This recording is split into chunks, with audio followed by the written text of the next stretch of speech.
Cartoon Obsession. Hello everybody, my name is Nathan, and I am the man with a cartoon obsession. I'm a bit late on this topic, but since today's review will be on one of the most talked about anime of the year so far, I figured I should get my 2 cents in anyway, especially since it's a series that caught my attention. Without any further ado, let's get into my anime review of Tower of God. Never let you go, never let you go. I won't give it up until I see the light I go. Tower of God, or Kami no To, is an anime based on the South Korean web manhwa, also called Tower of God, or Sin Ui Tap. If you're unfamiliar with the term manhwa, it's the Korean equivalent to manga, and if you're unfamiliar with manga for some reason, it's the Japanese equivalent to what we call comic books. Anyway, the anime was produced by Telecom Animation Film and it was licensed by Crunchyroll. Of course, it's available in English, Japanese, and Korean, and the cool thing about that is all 3 versions have the same theme songs, but the language is the same as the dub. Of course, I watched the English dub, so I got the English versions of the songs, but I think that was neat regardless.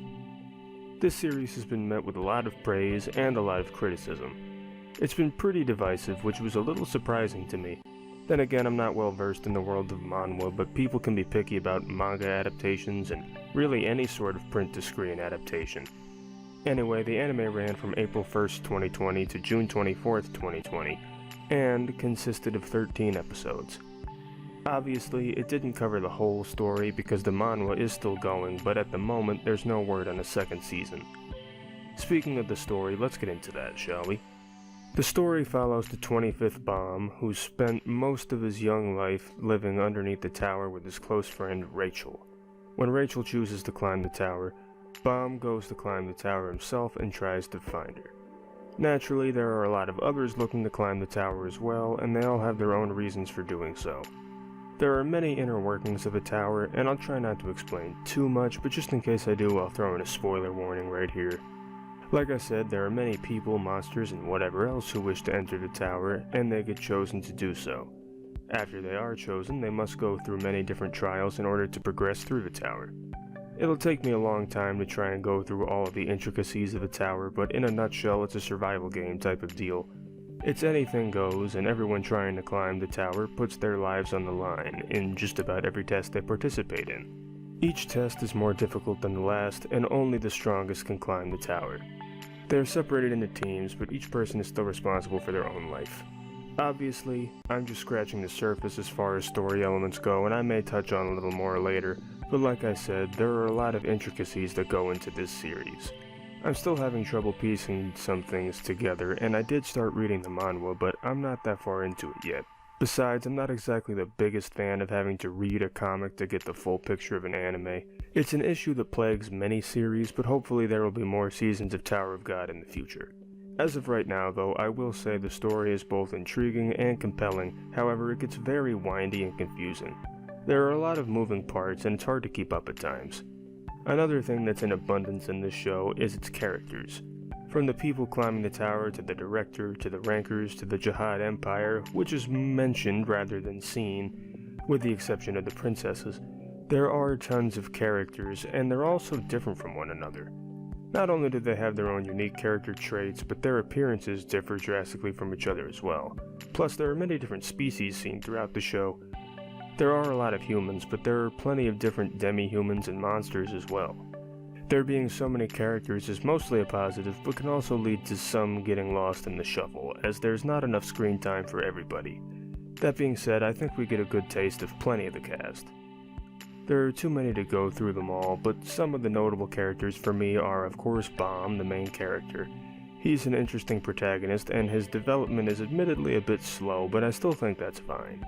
Then there are his teammates Kun and Rock, who are also both great.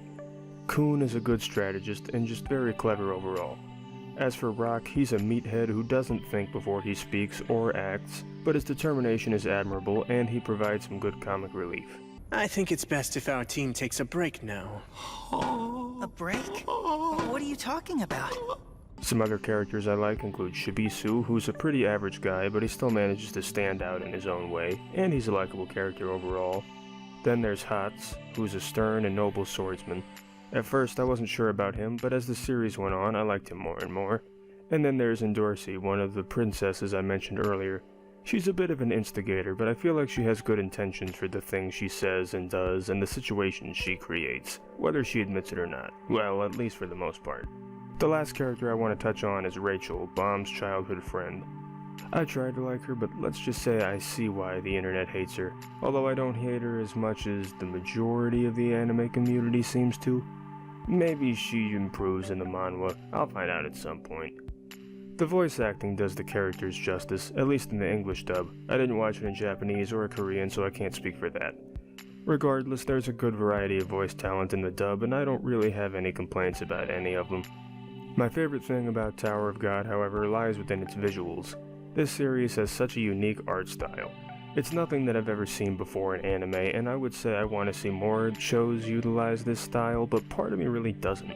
I'd rather it be unique to Tower of God because it stands out in the best way possible. I think this show is visually stunning. The backgrounds look great, and I'm a huge fan of all the different character designs.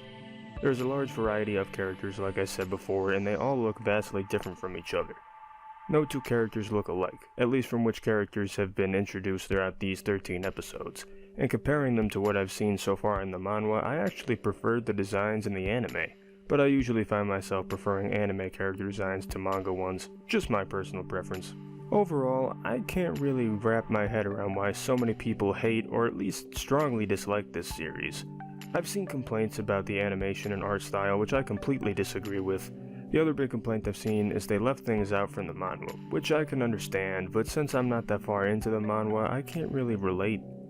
Not to mention, that kind of thing doesn't usually bother me when it comes to anime or really any adaptation of a literary work. I usually try to separate the two because at the end of the day, they're different mediums. Anyway, Tower of God had a lot of hype surrounding it, and I was honestly hyped for it as well, despite knowing nothing about the series before watching it. Regardless, I wasn't disappointed. I really like Tower of God. I think it has a lot going for it, and I might call it a little overhated. But I know there are plenty of people who enjoyed it as well. Overall, I give Tower of God an 82 out of 100. I hope it gets renewed for a second season, because while I will continue to read the manhwa, I still want to see the anime continue and improve. I think it has the potential to be huge, and I'm sure I'm not alone in that department. No! You idiot! Why are you wearing the dumb thing? No need to worry. I won't let anyone take the crown. Thank you guys so much for watching the video. If you have any other cartoons, anime, or other animated works that you want me to talk about in the future, please let me know. After all, it's not my channel, it's our channel. Don't forget to like, comment, subscribe, and feel free to check out my social media pages, audition for an outro, and join the official Cartoon Session Discord, the links for all of which are in the description below. Thanks again for watching, and I'll see you all next time. I'm Frieza from Dragon Ball, and thank you for watching Cartoon Obsession.